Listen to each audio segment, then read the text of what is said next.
Hey,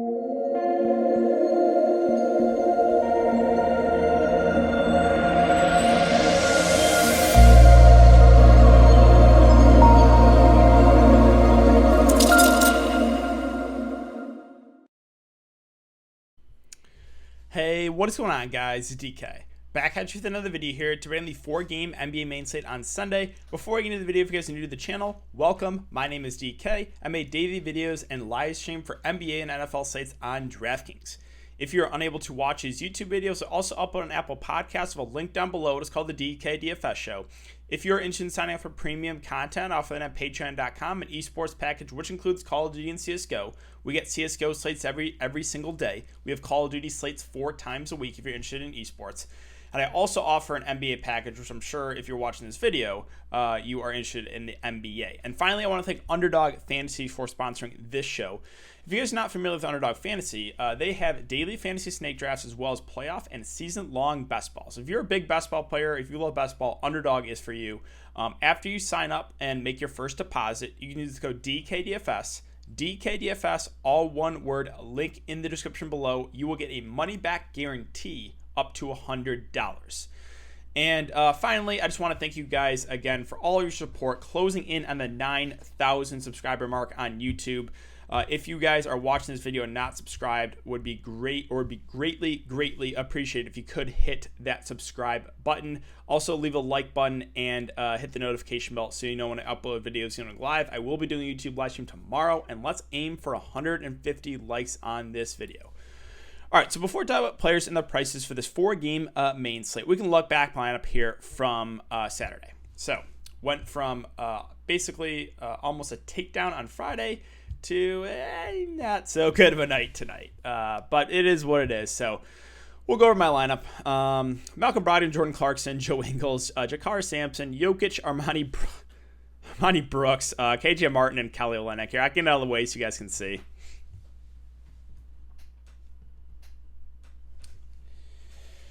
But, yeah, ugly.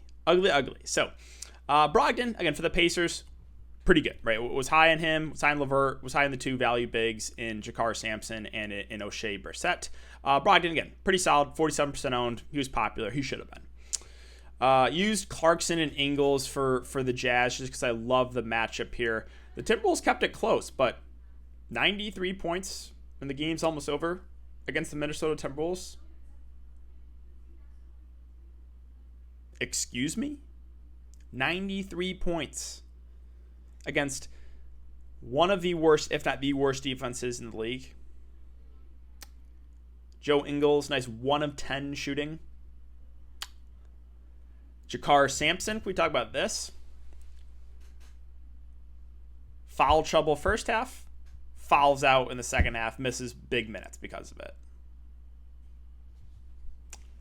Cool. As far as the centers go, so basically I wanted to play 3 centers. So I used Jokic, and obviously you can't play 3 centers in DraftKings. So I was like, hey, I cannot play Mason Plumlee, but he's my favorite tournament play because I think he'll be low owned, and he absolutely went off for 50 plus for low ownership. I know a lot of you guys got onto him, so congrats if you did play Plumlee. That was massive. The reason I was not playing Plumlee is just because, hey, I was playing Jokic and Kelly Olynyk. I was stacking this late game. And again, the Rockets only had an 8-man rotation, but I guess Daniel House just isn't playing. So it's just a 7-man rotation. What do I got tilt about here? How is it humanly possible to play 22 first half minutes and have 4 fantasy points? 4 fantasy points in 22 minutes for Armani Brooks.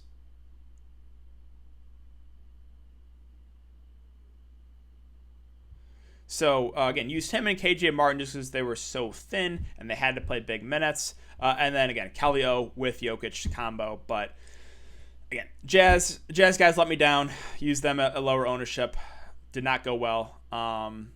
Yeah, that is it for the look back. I hope you guys had a better night than myself tonight. And, yeah, let's talk about this 4-game slate. So we have no games out right now. Let me just confirm this again. I don't believe, if we don't have any of the games out right now. Ooh, this Denver game's turning into a blowout, so I might have to look in those fourth quarter contests real quick after this. Here, let me see. Let me reserve one of those. You guys know, like, those have big edge when the game's a blowout, because obviously, like, the starters for Denver won't play.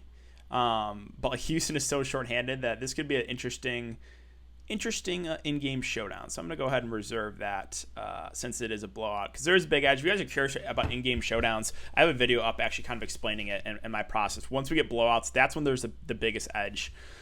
All right, let's start with Cleveland and Washington. The Cleveland side, there's no Colin Sexton, so Darius Garland, I think, is a pretty solid play in the mid-range. He's been really, really consistent. He's been playing big minutes. Again, probably more ball-handling duties with no Colin Sexton. I think Darius Garland is a really solid play.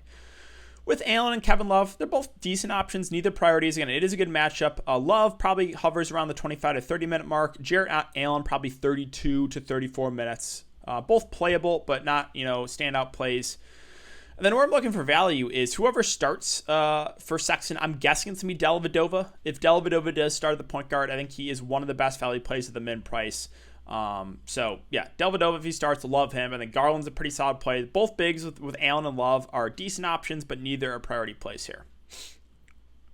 Let's move on to Washington. So again, Westbrook, just a scary fate, right? It just doesn't matter what slate. He's just playing huge minutes. He played 22 first half minutes there against OKC. It's insane. On a 4-game slate, fading Westbrook, you are a bold man. You can do it. But again, it is a very risky fade. Beal at 9.8 is a fine contrarian pivot off Westbrook, but I wouldn't go there in a cash game setting. And Bertans lost minutes. Neto at 4.8 is now priced about right, I think. He should play mid-30s minutes, assuming he starts. Again, lower usage guy. Still like viable, but it's not like a really good play. Daniel Gafford went back to only 15 minutes. I mean, it's just frustrating. Like, he should be playing more for this team, and it's just the minutes are just not great for him. At times, like, he could get extended, and he's a great point per minute guy. When he does, he'll probably put up a big game. But right now, he's just more of a GPP play. And I don't think I can get to anyone else here on Washington. So let's move on to Milwaukee and Atlanta. On the Milwaukee side, I really like Giannis Antetokounmpo. Good matchup. He absolutely went off against Philly in a blowout. 24 minutes, 58 fantasy points. So Giannis, I think, is a good play at the top. Drew Milton, secondary plays. Basically, everyone else are secondary plays from Milwaukee, assuming Giannis does play. Connaughton for value. You can make the argument for him below 4K. Should play low to mid-20s minutes, but that is where I'm at for Milwaukee. It's moving to Atlanta. Again, best ball, please. Capella plays. I'm probably moving on to the finals. If he doesn't play, it's going to be a sweat because the guy I'm going to go up against has Westbrook. He has Tatum. Ugh. It is really just please play Capella. Please play. So if Capella does play, I think he's a good contrarian spend up. He's been phenomenal in the games he plays. If he does play, keep an eye on if there's a minutes limit or not. If there's not, again, you can use him for tournaments. Bogdan Bogdanovic at 8-1 should be the number one on offense. Should play 35-plus minutes. I mean, even at that price, I think he's a fine tournament play. John Collins started but didn't start at the 4. He played 32 minutes. If he starts at the 5 this game, I would like him a little bit more. So keep an eye on the starting lineup. Herter, secondary play at 6'4". Gallinari probably not going to get to. Lou Williams at 4'6", should play, on 20-25 minutes on the bench. A viable tournament play. Goodwin, he's only viable if he starts. I was tilting because people stuck with him or either forgot to swap off him, and he played just out of his mind in 22 minutes, bailed people out, and for 26 fantasy points. If he only plays like 15 to 20 minutes, I'm not playing him. But again, if he starts, then I think he'd become a good value. If OKONGWU starts, then he's a solid value. Played 28 minutes, went for 18 fantasy points. Probably starts a little bit more if he picks up the start. So again, keep an eye on that Hawks starting lineup if there's no Clint Capella. All right, let's move on to Indiana or the Orlando Magic. Once again, it's Brogdon and LeVert for me.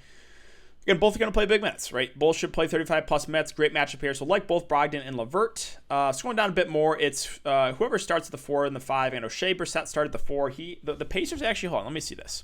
They ran I think an 8-man rotation. Let me confirm this, though. Yeah,